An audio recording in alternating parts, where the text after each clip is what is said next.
Hello, this is Judith Marder. In the following 13 to 15 minutes, I'll be giving you a brief introduction to the main principles of language testing. The purpose of this introduction is twofold. Firstly, to give you information which you may find useful when understanding how tests are set and setting tests yourself. And secondly, in explaining the principles we at ELC have applied in designing and setting the test of ICE, Intercultural Competence in English. Details of ICE form an essential part of the Train the Trainer course you're taking, and taking part in the course also qualifies you to act as an examiner for ICE. It's therefore important that you know something about the background to the test.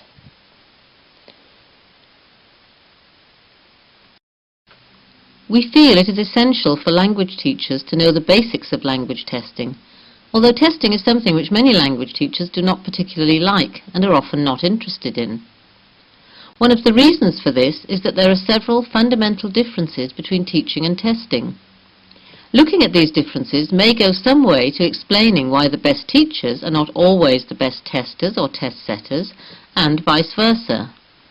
I'm not going to go into all these differences here, but in our view they all apply to both teaching and learning, and test setting and test taking. To take just 3 examples from the beginning and the end of the list. If teaching is seen as a journey or a route to somewhere, with pauses and transit stops along the way, then the test is usually the destination, and sometimes the very final destination. And further down in the list towards the end, teachers usually have a fair amount of freedom in their teaching, whereas tests, in order to be effective, have to involve constraints, both on setters and candidates. Learning can and should be a time for trial and error, whereas a test, in most cases, represents a judgment, sometimes final. I'd like to go on to the different types of test and to outline the most common here. Diagnostic tests are used to show where the candidate's strengths and weaknesses are, so that teaching can be designed to focus on these appropriately. Whereas progress tests, as the name suggests, show how much progress learners have made or are making, usually since the last test. Formative tests are used to influence the course of both learning and teaching, whereas summative tests are used to show what has been learnt and can also be used to judge the effectiveness of teaching. They are similar to achievement tests, although with achievement tests, it's less important where candidates have acquired the knowledge or skills they need to pass the test. Proficiency tests are intended as forecasts of whether the candidate will be able to apply the knowledge and skills in specific contexts outside the test. The most famous of these, Cambridge Proficiency, was originally intended, and is still often used as such, to show whether candidates were capable of studying at a British university. The ICE test is also a proficiency test, to show if candidates can act and react appropriately when communicating in intercultural contexts outside the test situation. Any of the test types shown on this slide can be used in the classroom. External exams are most commonly proficiency tests, or are used for this purpose. One thing that all these types has, or should have in common, is what I will go into in the next few slides. You might like now to think about the different tests you have been involved with and whether you can identify what type they are.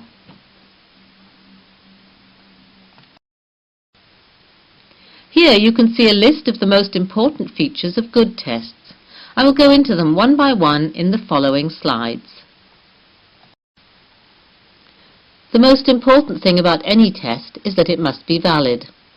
A test must be appropriate and meaningful for the context and purposes it's used in and for. No one in Europe, I imagine, would take a driving test seriously which did not involve some practical aspects and include driving on roads in traffic. That's just one example of validity. For teachers, this may mean making sure that we're not testing maths, geography or general knowledge in our language tests, and that we're not testing knowledge of rules of grammar when we want to find out how well our learners can communicate in real life. Validity is the single most important aspect of any test, and a test which is not valid is worthless. Many experts feel that validity is actually the only important feature of a test, and that everything else is included. I will leave you to decide when you've heard about the other features of good tests.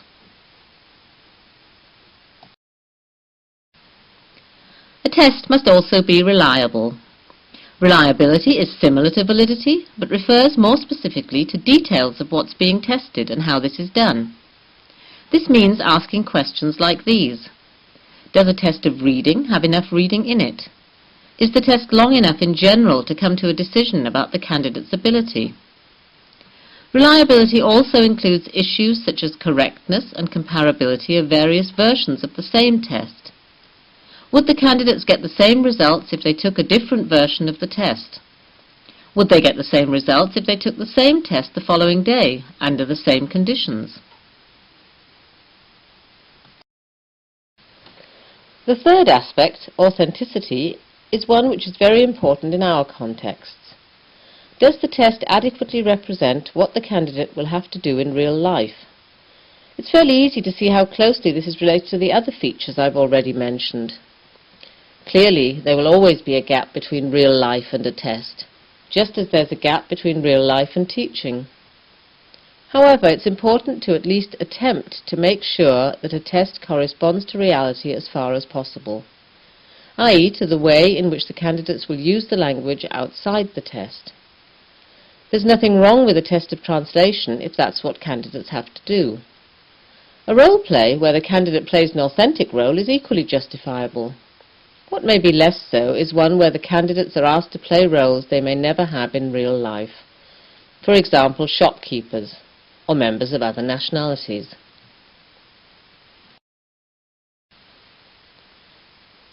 The interactiveness of a test does not relate, as you may be thinking, to how much the candidates interact during the test itself, but rather to how much they're able to interact with the tasks to the best of their ability.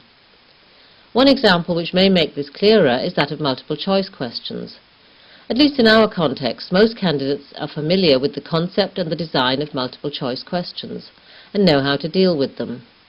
They therefore do not need to spend a great deal of time and energy on understanding the task, but can deal directly with what is being tested. In other words, the questions asked should not be more complicated than the answers required. It's of course quite possible to familiarize candidates with tasks through the use of practice tests and explanations beforehand, so that complex tasks do not prevent them performing well.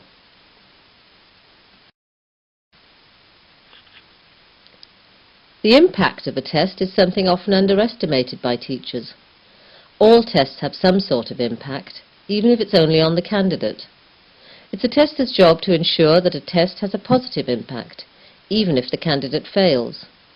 Clearly, the greater the potential impact, e.g. in the case of citizenship tests or entry tests to higher education, the more care must be taken to ensure that the test is a good one in every respect. However, it should not be forgotten that all tests must be important to someone or for something, or they would not be set at all, and the time could be more fruitfully used for other things.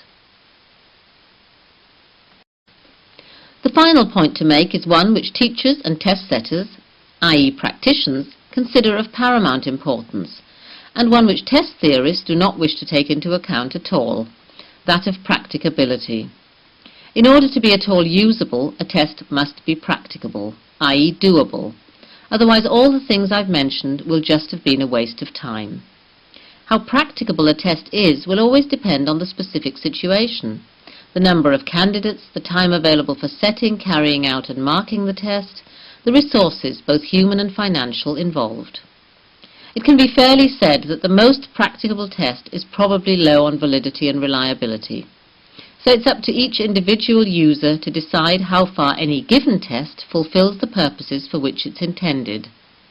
A good example to use is a placement test, which may be lacking in some features of good tests, but nonetheless be effective, i.e. reliable in putting candidates into more or less the right courses.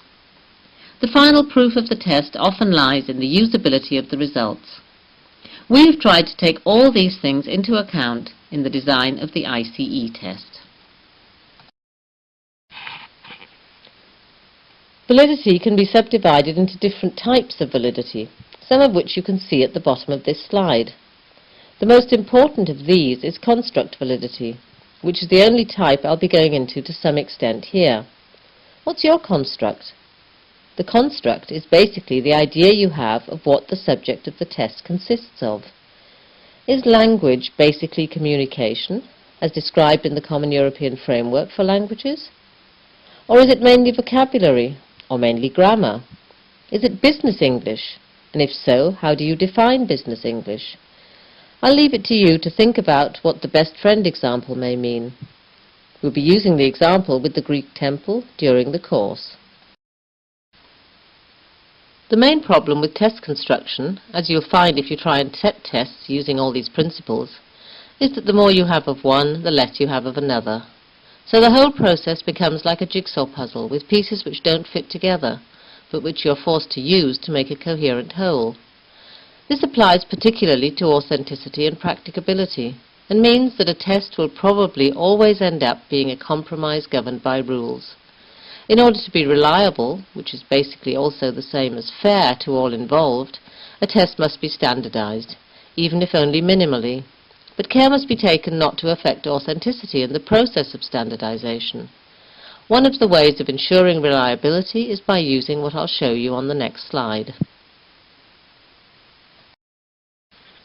Many people believe that testing is made up of statistics and unrelated to real life.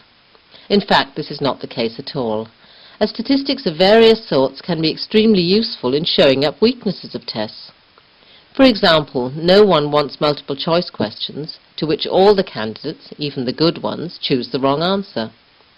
No one wants tests which are graded in entirely different ways by different people. No one wants tests which have mistakes in them and affect candidates' performance. Statistics, if used properly, can show up all these weaknesses, and so be extremely useful. We must just make sure that we don't rely too much on them, and use our common sense and always refer to the test itself and not just the numbers it produces. I'll leave you to look at these statistics and work out what they show.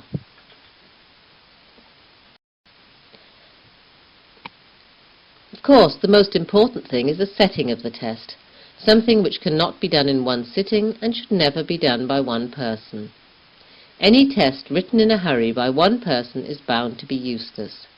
A good test involves all the stages shown here and should not stop with the test itself. The results of tests can be used very effectively to continue the process of producing even better tests. This may seem something similar to searching for the Holy Grail, but it's actually what makes test setting fascinating for many, including myself. How much time and energy is spent on each stage will depend on the type of test and all the factors I've referred to, but most of these stages will be vital, and maybe even some more. If you've caught the test setter's bug and are using the CEFR in your teaching, you may be interested in this publication, which is freely available online. The Manual for Relating Language Examinations to the Common European Framework of Reference for Languages describes 4 main steps in quality assurance. The first is familiarizing all concerned with the instruments of the CEFR, which is what you will have done to a certain extent if you've looked at our presentation on the CEFR given by Rudy. Secondly, specification of the competencies required for the testing situation and the quality assurance procedure. Thirdly, the standardization of the test procedure. And finally, the empirical validation of test items, i.e. what happens in pre-testing and after the test has been taken. As the original publication was found by many to be too detailed and specific, a simpler version, which most interested teachers will be able to follow, has been produced by ALTA, the Association of Language Testers in Europe. If you're interested in learning more, there's a wealth of material on testing, much of it easy to follow. The following websites will start you off. However, this presentation may be enough for you. So to sum up, if you only remember 3 things, here they are. Never set a test on your own. Never set a test in one sitting or the night before it is to be taken. And there is no such thing as a perfect test. We have tried to apply all this and more to ICE and have fulfilled the quality criteria for good external tests which may be useful to you.